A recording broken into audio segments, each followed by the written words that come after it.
Hello, everyone, and welcome to the latest edition of the CouchBlab Collectors Podcast. Today we're going to be talking about MEGO action figures, or dolls, depending on your point of view.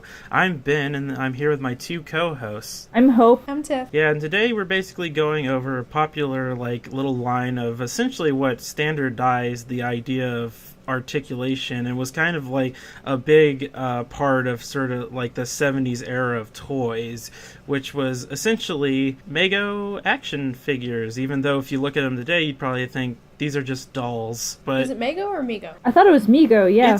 You can pronounce it either way. Like if you say MEGO, I guess people get it confused with Lego. It's like a weird Lego knockoff, but it's I've heard MEGO, I've heard MEGO. I would just say either or. It really doesn't matter all that much. Oh, yeah. Alright, words are just things. Why not? Yeah, sure. Tomato, tomato, even though no one ever calls it tomato. Okay. I heard like one person call it that. Well, that person's weird. Somewhere out in the world, dead to me because they don't pronounce it right. But anyway, why are you so interested in these things, Ben? Well, let me tell you why, Hope.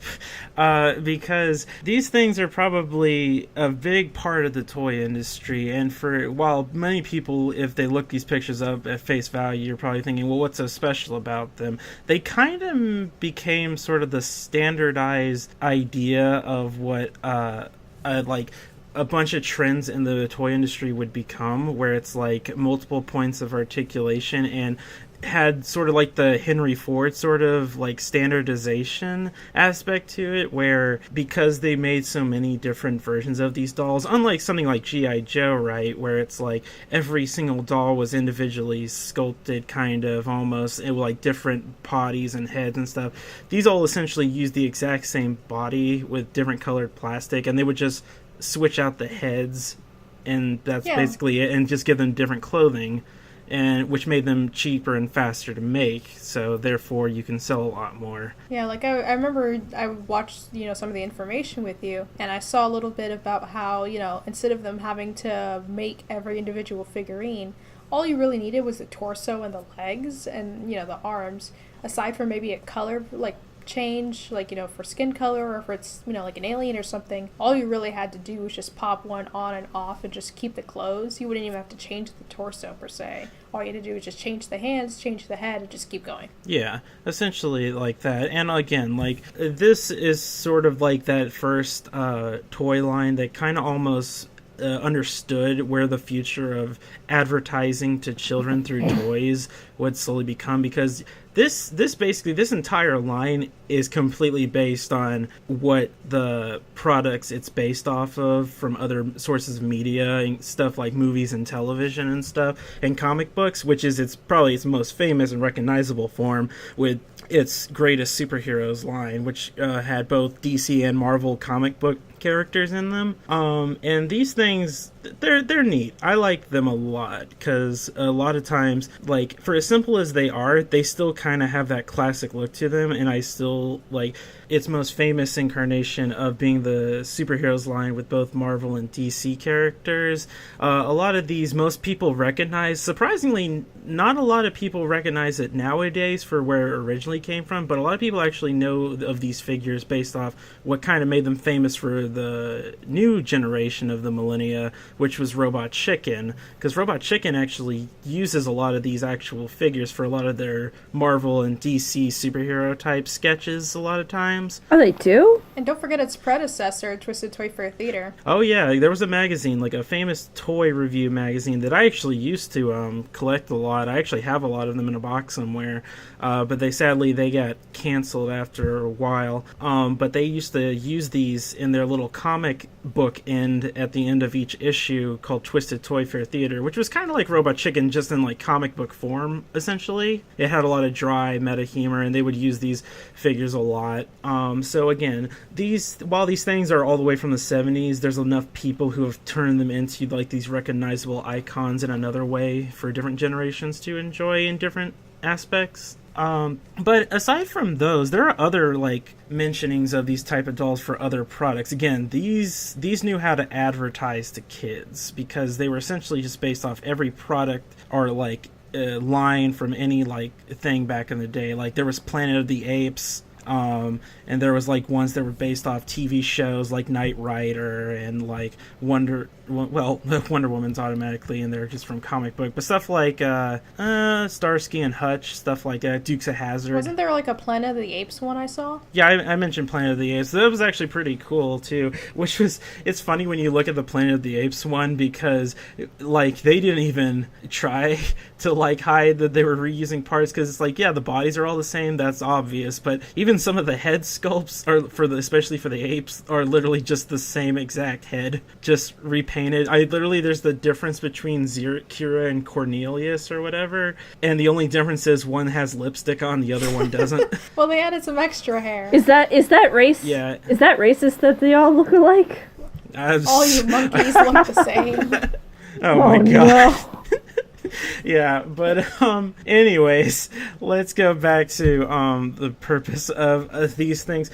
Essentially, they were fun, and a lot of them actually came with like play sets too, which, again, play sets is a strong word to use nowadays for what these essentially were, because a lot of their quote-unquote play sets were like these pieces of cardboard that you would fold out into sort of like a diorama type thing. They'd be like latex cardboard or something, so they would kind of last a little bit longer, but they were easy to bend and break, so having one in a really good condition is a good chance to get if you find one. And these are for the sets specifically, right? Yeah, essentially they're play sets.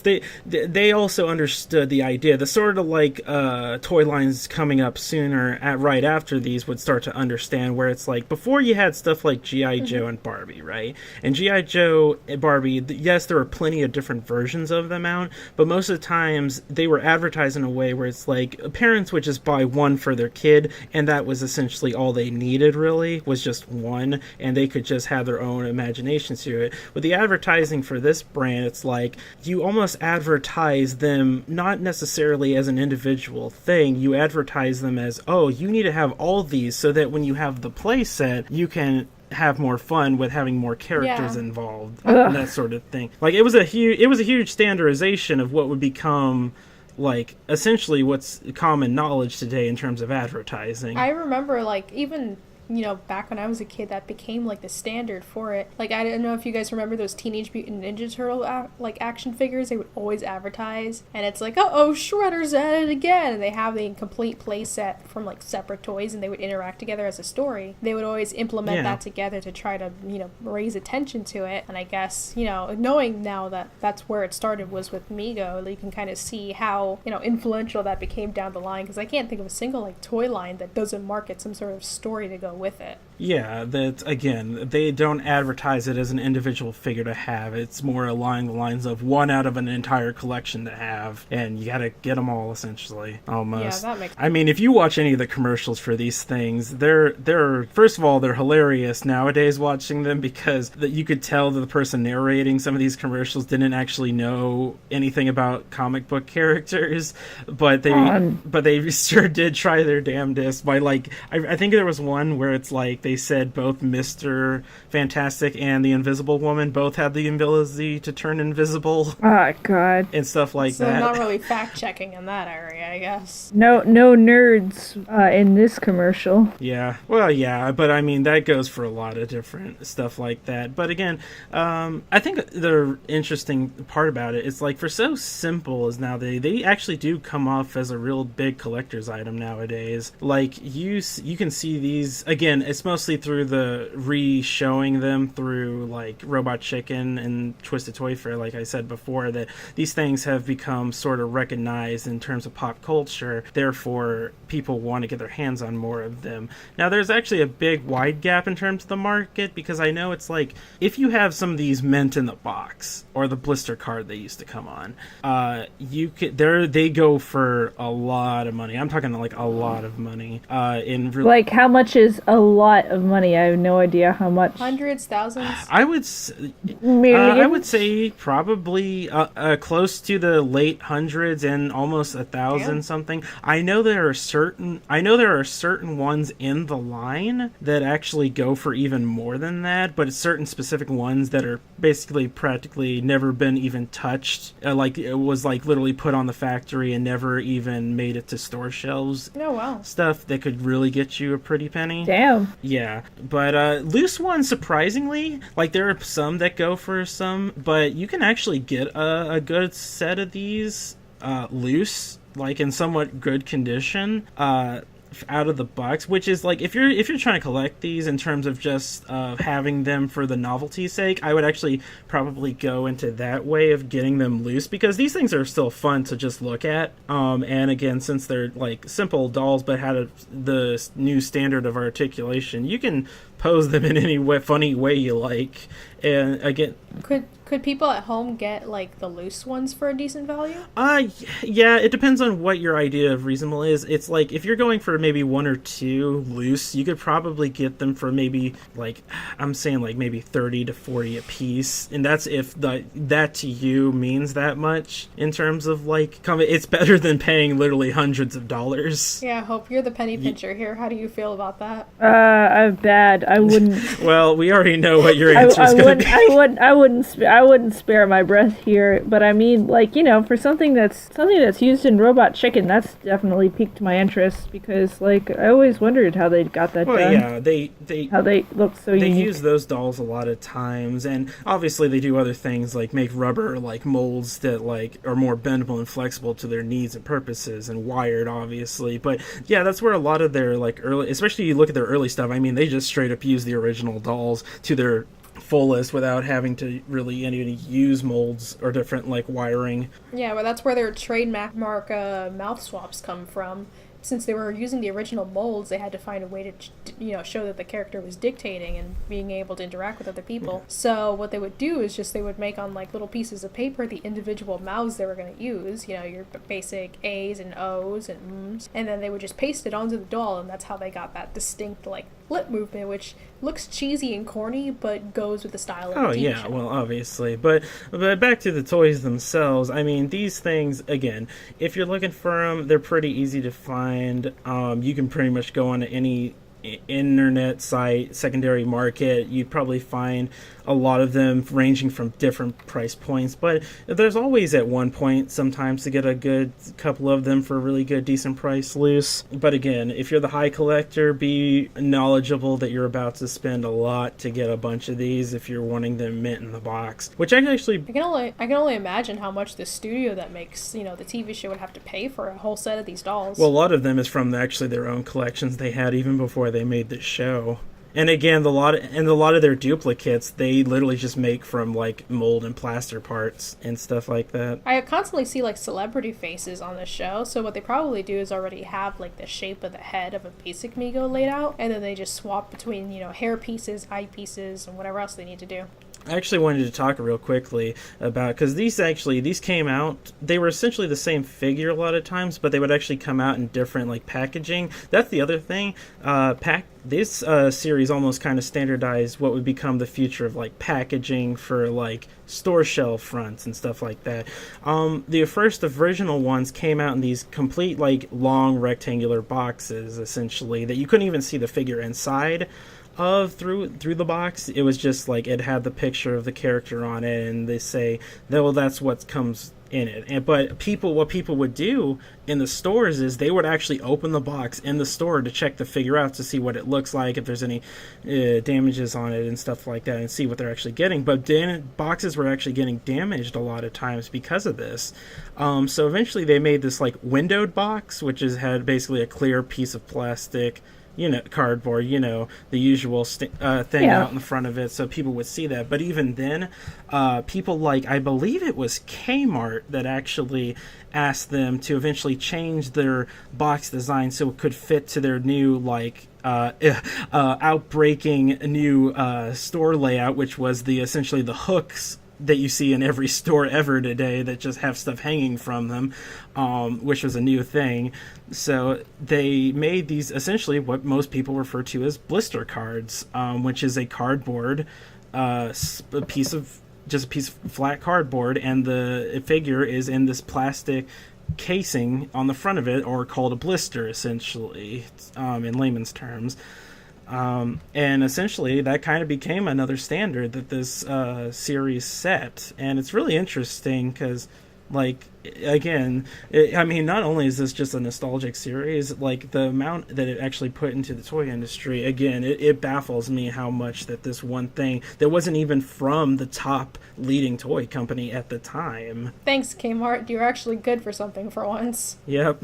I mean, Kmart is supposedly good in other places, but it's pretty useless anyway. Well, at least we know it did something. It helped further the toy industry as we know it. I mean, both those, like, other methods are still used, like the boxes and even, like, blind boxes still, like, don't let you see through to anything, so I mean... Yeah, and people still rip those open sometimes, I see in stores. Every time we take one step forward, we take 2 steps Baby back. steps. Is that how it is? Yeah, but, I've also, before we get into the end here, I actually wanted to talk about something about this line of sort of how its, like, final steps were in terms of its legacy, which sadly was because of one simple mistake kind of left it dying in the dust towards the end there, sadly.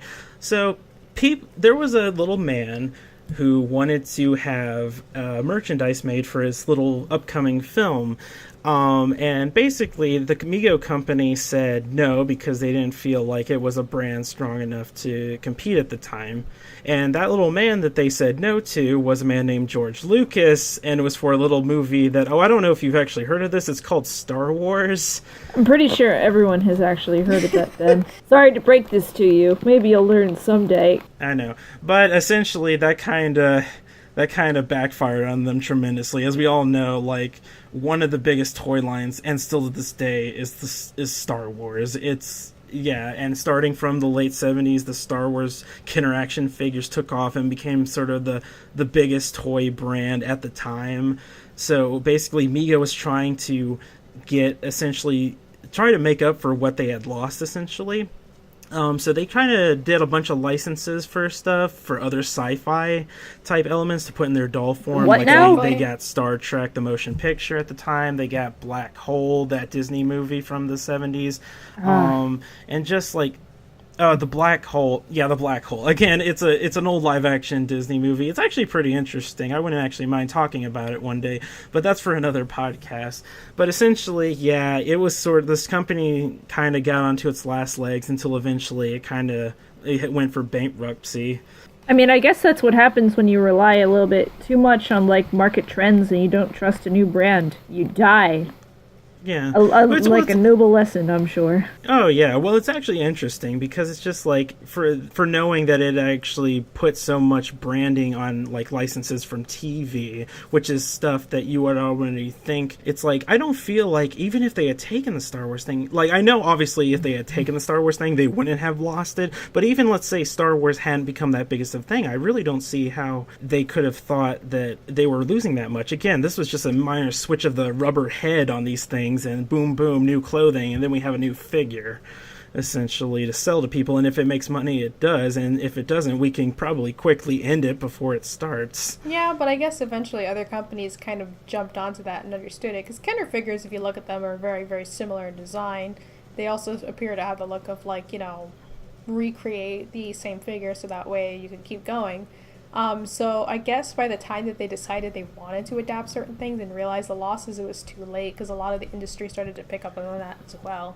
Yeah, the creator. It's like Star Wars. It seems like at first they were the student, but then they eventually became the master and slaughtered the other one, kind of like Ben Kenobi in New Hope. But essentially, spoilers, man. I didn't get that far. Oh no! You also want to know another spoiler? Darth Vader's Luke's father. There, I said it. No, I knew that. And I'm bit. not afraid. Oh, okay. All right. Okay, but what essentially is, I actually thought of another thing that if people are actually looking to collect some of these that aren't exactly the same 100%, but something that's actually similar. I remember around the mid-2000s, Hasbro, I think, actually came out with a line that sort of, like, resembles the MEGO the figures in a certain way. Obviously, the clothing on them was actually more detailed and stuff, and the head sculpts were actually a lot better, but they sort of had that still, like, that retro form. They were trying to be, like, they were in that mid 2000s phase where they actually try to do the start of what you kind of see a lot happening nowadays, which is the retro packaging redesign sort of thing, where they try to make old stuff cool and new again. So if you can find a couple of those, they actually made some figures in that line that weren't figures in the original line, such as like Daredevil and Martian Manhunter and stuff like that. They're actually pretty neat, and if you're looking for those, you can probably actually find those probably even cheaper. But again, they're not going to look exactly the same, but close enough, I guess, I suppose. So, I think that's basically it for these MEGOs, whatever you want to call them. You guys have any more to say? I think that generally kind of looking at it, I wish that there was more detailing and stuff, but I mean, I understand kind of where the history of the company comes from. I think that, the, value of the figurine itself pretty much makes up for most of the design elements or the way that it was done. Granted, nowadays, having exclusive figurines and their designs is like all hip and now. But at the end of the day, you want something that is simple and that you can play with, is effective, and is going to last. And MEGOs were very, very good at doing so. And most importantly, they figured out a lot of systems and kind of developing that, model forward kind of system, but developing the toys that just makes it worth noting. If you get the chance to pick up some of these, they may be on the pricier point, but please check them out. Yeah, and if you're only going to go for one, just go for the Spider-Man one. My God, that legacy of that toy alone is great, because he is. It looks kind of simplified nowadays, but I think that's part of the charm to it. But I don't know what it is about that MEGO Spider-Man face. It just has somewhat of a smirky quirk to it. Like it's like are you serious right now sort of vibe to it. And even though it just looks like a red alien in footy pajamas, it's still pretty interesting. And if you had to at least go for one, go for that one, because I would love to have one of those, just because I grew up with Twisted Toy Fair Theater and Robot Chicken, so that's always been a favorite one of mine. So, well, I guess that about covers it.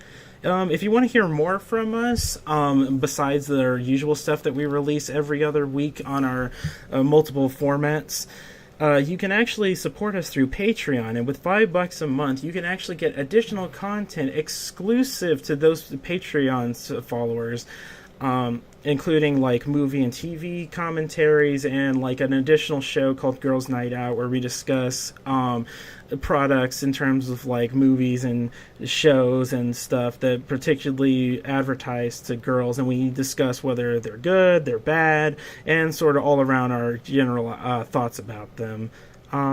And if you want to see us and hear from us, you can look at our stuff on YouTube and iTunes and SoundCloud and our blog spot. So, well, with that said, I think that about wraps it up. So, I'd like to say goodbye, and you guys can say goodbye as well, I guess. Thank you for coming by, and we'll see you guys later. Bye. Bye.